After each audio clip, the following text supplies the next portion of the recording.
बिस्मिल्लाहिर्रहमानिर्रहीम। Dear students, कैसे हैं आप? उम्मीद है खैरियत से होंगे।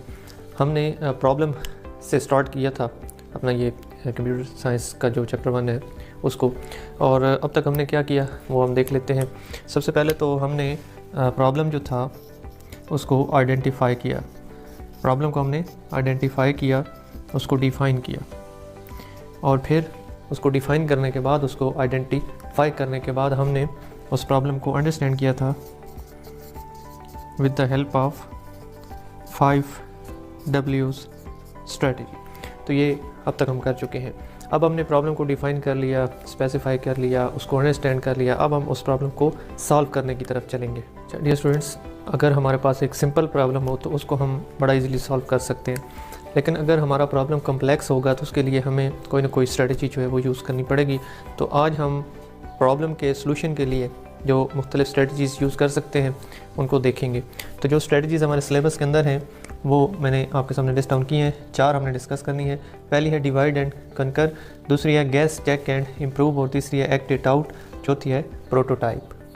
तो पहली स्ट्रेटजी से हम स्टार्ट करते हैं, डिवाइड एंड कनकर। अगर इसके नाम पे आप गौर करें तो डिवाइड का मतलब होता है तकसीम करना, और तकसीम करके हमने कनकर कर लेना है अपने प्रॉब्लम को, उस पर हावी हो जाना है, उस पर काबू पा लेना है। तो हम क्या करते हैं, हम अपना जो कम्प्लेक्स प्रॉब्लम है, कम्प्लेक्स प्रॉब्लम जो है उसको हम बेसिकली डिवाइड करते हैं। ठीक है जी। स्मॉलर प्रॉब्लम्स के अंदर, छोटे छोटे प्रॉब्लम्स के अंदर हम उसको डिवाइड कर लेते हैं। फिर इन स्मॉलर प्रॉब्लम्स को हम इंडिविजुअली सॉल्व करते जाते हैं, और एंड पर हमारे पास जो हमारा मेन प्रॉब्लम है वो सॉल्व हो जाता है। इसकी रियल टाइम एग्जांपल अगर मैं आपको दूं तो आप ज़्यादा अच्छे तरीके से इसको समझ सकेंगे कि अगर आपने अपने कंप्यूटर साइंस के पहले चैप्टर को पढ़ना है तो उस पूरे चैप्टर को आप एक दिन में नहीं पढ़ेंगे, बल्कि आप उसको डिवाइड कर लेते हैं। मुख्तलिफ जो उसके उस चैप्टर के अंदर मुख्तलिफ टॉपिक्स के अंदर उसको आप डिवाइड करते हैं। फिर आप 1 बाय 1 उन टॉपिक को तैयार करते जाते हैं, तो एंड पे आपका जो चैप्टर है वो भी तैयार हो जाता है। अगर एक और मैं एग्जांपल आपको दूं रियल लाइफ में से, तो उससे आपको इस स्ट्रेटजी को अंडरस्टैंड करने में बहुत मदद मिलेगी। मैं आपको कहता हूँ कि आपके पास एक पीस ऑफ ब्रेड है, आप उसको 16 हिस्सों में डिवाइड करें। तो आप उसको कैसे डिवाइड करेंगे? आप पहले उसको 2 हिस्सों में करेंगे, फिर 2 से 4 करेंगे, 4 से 8 करेंगे, और 8 के 16 करेंगे। तो ये आपने क्या किया है, जो बड़ा प्रॉब्लम था हमारा, बिग प्रॉब्लम था, उसको अपने स्मॉल प्रॉब्लम्स के अंदर डिवाइड करके सॉल्व किया। प्रॉब्लम को सॉल्व करने की दूसरी स्ट्रेटजी जो हमने देखनी है वो है गैस, चेक एंड इम्प्रूव। इसके अंदर हम क्या करते हैं, अपने प्रॉब्लम का कोई सोल्यूशन गैस करते हैं, फिर उसको अप्लाई करके चेक करते हैं कि क्या ये अप्रोप्रिएट है या नहीं। अगर वो अप्रोप्रिएट नहीं है तो फिर हम इसको इम्प्रूव करने की कोशिश करते हैं। इसके एग्जांपल यूँ समझिए कि मैं अगर आपको कहूँ कि आप ऐसे 2 नंबर्स बताएं कि जिनको अगर हम सब्ट्रैक्ट करें तो आंसर आता है फॉर एग्ज़ाम्पल 18, और अगर हम उन 2 नंबर्स को मल्टीप्लाई करें तो आंसर आता है 1150। तो अब आप इसका सोल्यूशन कैसे निकालेंगे? आप कोई से 2 नंबर जो हैं वो लेंगे और उनको मल्टीप्लाई करेंगे, आंसर चेक करेंगे ये आता है या नहीं। अगर ये आता है तो उनको आप सब्ट्रैक्ट करके चेक करेंगे कि सब्ट्रैक्शन के बाद उसका जो आंसर है वो 18 बनता है या नहीं। अगर वो ये दोनों कंडीशंस पूरी नहीं होती उन 2 नंबर से, तो आप नंबर्स को चेंज करेंगे। तो ये आप क्या कर रहे हैं, गेस कर रहे हैं, फिर चेक कर रहे हैं, और फिर इम्प्रूव कर रहे हैं। उसके बाद जो तीसरी स्ट्रेटजी है प्रॉब्लम सॉल्विंग की, वो है एक्ट इट आउट। इसमें हम एक टू डू लिस्ट बनाते हैं। हम एक लिस्ट बना लेते हैं कि हमने क्या क्या करना है टू सॉल्व आवर प्रॉब्लम।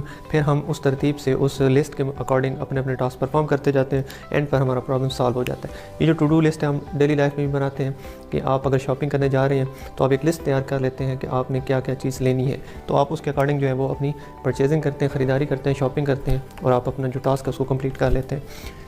आखिरी जो स्ट्रेटजी है बड़ी इंपॉर्टेंट है, प्रोटोटाइप के नाम से, या ब्रैकेट में इसको लिखा है ड्रॉ। ये क्या है बेसिकली, ये पिक्टोरियल रिप्रेजेंटेशन है। पिक्टोरियल रिप्रेजेंटेशन है किस चीज़ की?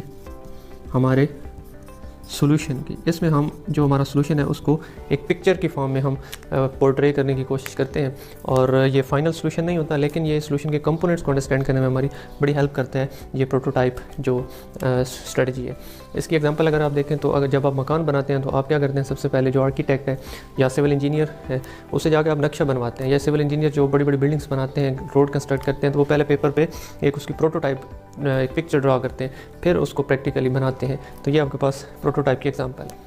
अब इन स्ट्रेटजीज़ में से हम कोई भी स्ट्रेटजी अपने प्रॉब्लम को, कॉम्प्लेक्स प्रॉब्लम को सॉल्व करने के लिए यूज़ कर सकते हैं। अब ये जो हम स्ट्रेटजी चूज़ करेंगे, ये डिसीजन हम कैसे लेंगे कि कौन सी स्ट्रेटजी जो है वो हमने अप्लाई करनी है। तो ये याद रखिएगा, नेचर ऑफ द प्रॉब्लम जो है वो डिटरमिन करेगी कि इनमें से हमने कौन सी स्ट्रेटजी यूज़ करते हुए अपने प्रॉब्लम को सॉल्व करना है। हमारा जो प्रॉब्लम है क्या वो डिमांड करता है कि हम डिवाइड एंड कंकर स्ट्रेटजी के ज़रिए उसको सॉल्व करें, या उसको गेस चेक एंड इम्प्रूव के ज़रिए सॉल्व करते हैं, या एक्ट इट आउट के ज़रिए, या हम कोई प्रोटोटाइप बनाकर उसको सॉल्व करते हैं। तो हमारा प्रॉब्लम जो है वो ये डिटरमिन करता है कि इनमें से हमने कौन सी स्ट्रेटजी यूज़ करते हुए उसको सॉल्व करना है।